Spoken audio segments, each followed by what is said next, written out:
All right, so we have seen some pretty garbage takes throughout this ongoing Russian offensive into Ukraine, but the one that I got here for you guys is hands down the dumbest one that I've seen so far, and it comes from none other than Sean Hannity, who basically came out and suggested that we kind of sort of low-key start World War III, but don't tell anybody that it was us. So let's just go ahead and listen into what exactly Sean Hannity thinks we should be doing in Ukraine right now.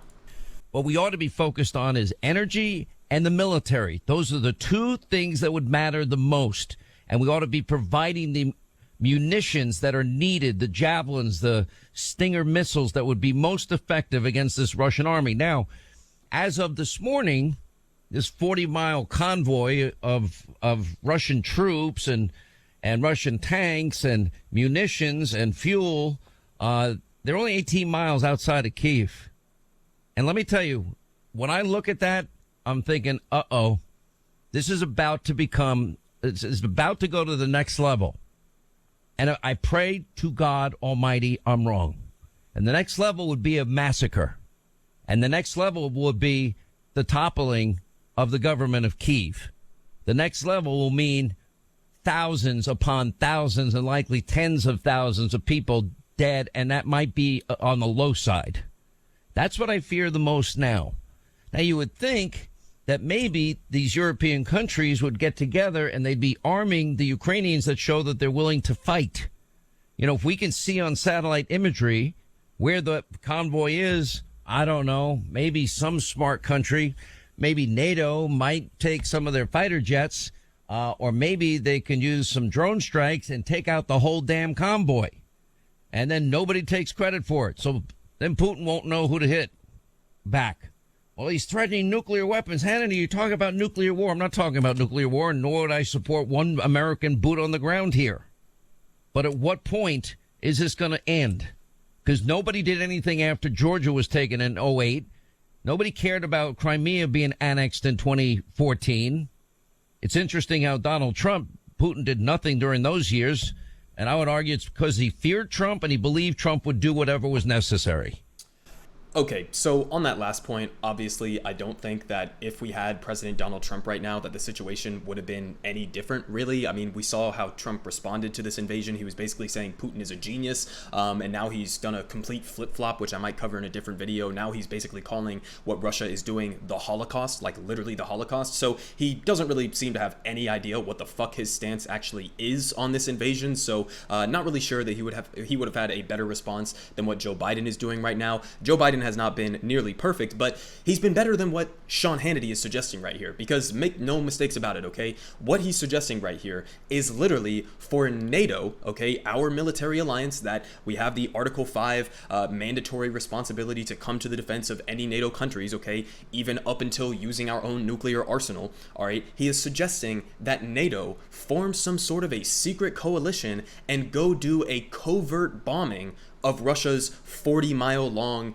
convoy that they have ready to try to take Kiev. Okay, so again, he's calling for World War III, right? It's as simple as that. He is calling for World War III, and he tries to backtrack it there a little bit and say, well, I would never be in favor of nuclear war. No, Sean, that's quite literally exactly what you are calling for by doing that. You don't just get to go and do a secret bombing and nobody finds out that it was NATO, okay? In fact, it wouldn't even matter necessarily which specific NATO country it is because of the existence of Article 5 that would drag the rest of the NATO countries into that conflict. So yes, you are literally suggesting we start World War III and then turn around and pretend like it wasn't us. And so I think basically everything that he just said right there could be pretty much condensed in this response here from Manny, who says Hannity thinks that you can put one of these on a fighter jet and secure its anonymity. So yeah, exactly. He's this stupid. I mean, he literally thinks we can do some covert bombing mission and Russia won't find out that we just completely obliterated their largest convoy of the war yet. I mean, seriously, how stupid does he think that Russians are? I mean, how stupid does he think that we are to suggest something like this and be convinced that it's not somehow going to drag us into World War III? I mean, seriously, this is one of the most popular political commentators in the entire country. Okay, he is actively rotting the brains of your parents and grandparents right now by putting stuff like this out into the universe, increasing the likelihood that we are just going to end up escalating towards an actual full-scale war across the entirety of Europe, or even one that drags in the United States. So again, completely brain dead take on that front, but also it's just stupid about the things that he was saying at the beginning of this, right? because his problem, apparently, with what Joe Biden has been doing so far, and this seems to be the line that most Republicans are going with, is he hasn't been doing enough. Well, be specific. I mean, what exactly do you want him to be doing more than what he's doing right now? Because if it's what Sean Hannity was saying at the beginning of that clip and suggesting that somehow NATO or Joe Biden hasn't been flooding Ukraine with an insane amount of weapons right now to fight against the Russians, we've been doing that. I mean, the entirety of NATO has been doing that. The entirety of the EU has been doing that. We even got Germany, who was the most intertwined with Russia's energy systems and has the most to lose economically in this entire situation that's happening right now. We even got Germany to send them weapons, to send them helmets and equipment, etc. So you have the entirety of the Western world basically uniting and flooding as much weapons as possible into Ukraine, which could have some blowback effects down the line, and I'll get into a little bit of that here in a second. But the main point is, what the fuck do you want Joe Biden to do more so than what he's doing right now that would not be a full-scale escalation into a broader war? He doesn't have an actual answer. He doesn't have an actual substantive critique of what Biden is doing right now. He's just trying to go out there and float things into the ether and pretend as though if Trump had been in power, then magically this situation would have been completely different, or that Putin would have been so terrified of Donald Trump's presence that he would have like bent over and not done this invasion in the first place. Completely delusional. But just to give you some details in terms of how many weapons we actually have been flooding in and the scope of the involvement of the entire Western alliance of NATO.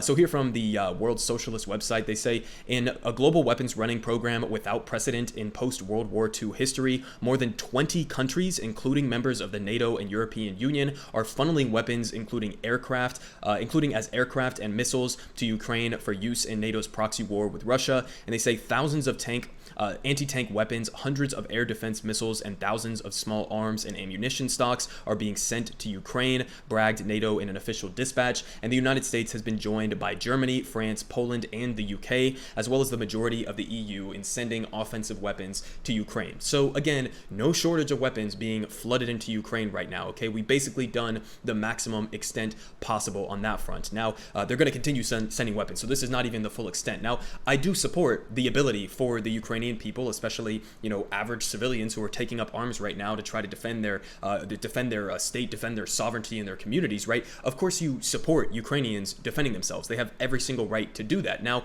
it is sort of more of a question right now, and this is, you know, lots of people will argue this is not the time to be asking this type of question, but it is important to understand where these weapons exactly are going. And part of the places that a lot of these weapons are going to end up in the hands of are going to be like with groups like the Ezov Battalion, which, if you don't know what that is, it is basically a Nazi militia that was made an official part of the Ukrainian National Guard. And the inevitable reality of us flooding this country with more weapons than we've seen in the entirety of post-World War II history, the inevitable reality of that is that a lot of these weapons are going to fall into the wrong hands. So here from Newsweek, this just came out yesterday, they say, as Ukraine rallies nation to defend from Russia, far right joins the fight. So there have been basically Azov Battalion members, at least according to this reporting, that have been on the front lines in Kyiv, that have been in the front lines in all of the major metropolitan battles, as well as in the eastern flank towards the Donbass region. So, you know, they are heavily involved in this conflict, and none of this is, again, for me to say that Ukrainians don't have a right to self-defense, or even that we shouldn't necessarily be sending weapons. I just think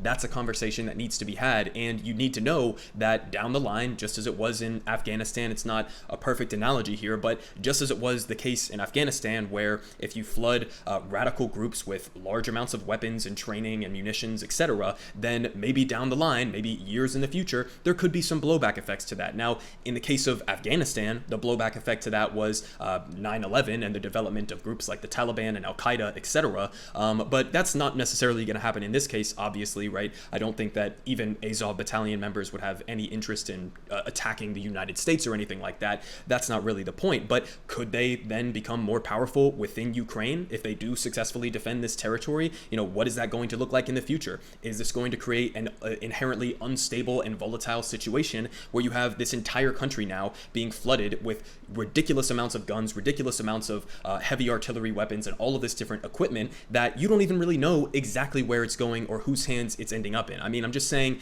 there could be some blowback effects within Ukraine in the future. These are actual Nazis that we're talking about here. I'm not just saying that to be, you know, like edgy or anything like that. This is an actual official Nazi coalition that is recognized by the international community as such. So again, just giving you guys the facts of what we're seeing on the ground right now. Sean Hannity, as usual, giving us some of the most most ridiculous and stupid and insane takes that you could possibly ask for. Basically, anything that he is suggesting we do right now, we should probably be doing the exact opposite of. But again, let me know what you guys think about the amount that we have been flooding weapons into Ukraine, because you do have to balance both of those sides, right? Obviously, I'm not trying to be nitpicky here and be like, oh, well, they have the Ezov Battalion, and so therefore the entirety of Ukraine is Nazis, or the government of Ukraine is full of Nazis. No, not at all. That's mostly being driven by Putin's propaganda, etc. But Vladimir Putin also has Nazi coalitions within the Russian military as well. So that goes both ways. I'm just saying, if we're going to be sending them billions and billions of dollars in weapons and all of this heavy artillery and